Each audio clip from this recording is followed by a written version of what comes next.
Ang mga bagay na akala kong normal lang, hindi ko pansin noong una. Yung mga simpleng bagay, yung mga bagay na ginagawa mo araw-araw na hindi ko man lang binigyan ng halaga.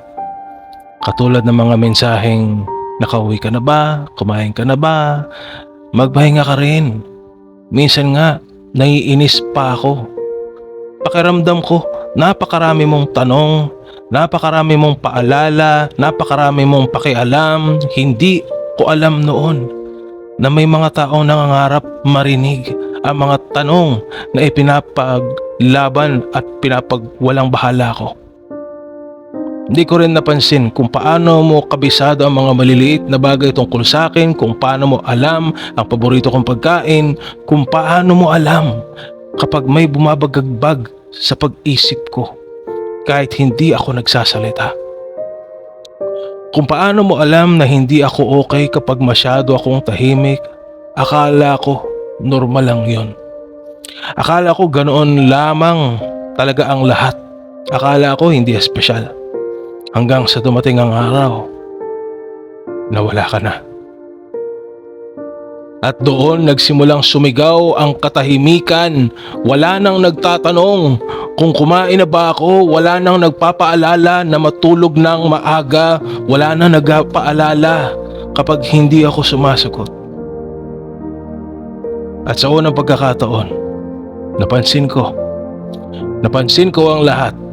Ang mga bagay na akala kong maliit, ang mga bagay na akala kong karaniwan, ang mga bagay na akala kong palaging nandyan. At doon ko naintindihan. Hindi pala yun pagiging makulit. Pagmamahal pala yun. Hindi pala yun pangungulit.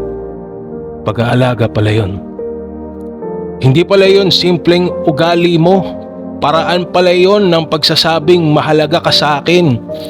At bigla kong naisip kung ilang beses kitang hindi napansin, kung ilang beses mong ipinakita ang pagmamahal mo habang abala akong maghanap ng mga bagay na wala.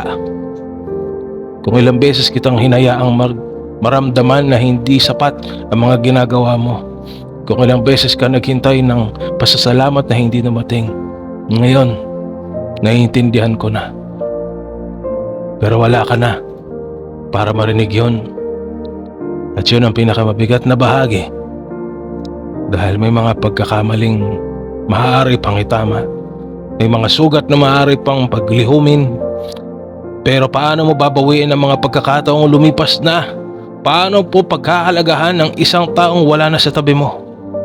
Paano mo sasabihin ang salamat sa taong napagod ng maghintay? Minsan, nakaupo lang ako sa katahimikan. At doon ko naririnig ang mga bagay na hindi ko pinakinggan noon.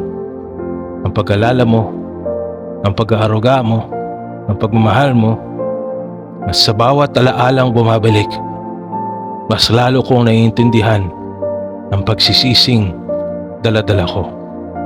Hindi dahil nawala ka, kundi dahil habang nandyan ka, hindi ko nakita kung gaano mo ako kamahal. Akala ko normal lang. Akala ko palagi kang mananatili. Akala ko may oras pa. Pero ang pagmamahal pala, kapag paulit-ulit mong hindi pinapansin, napapagod din.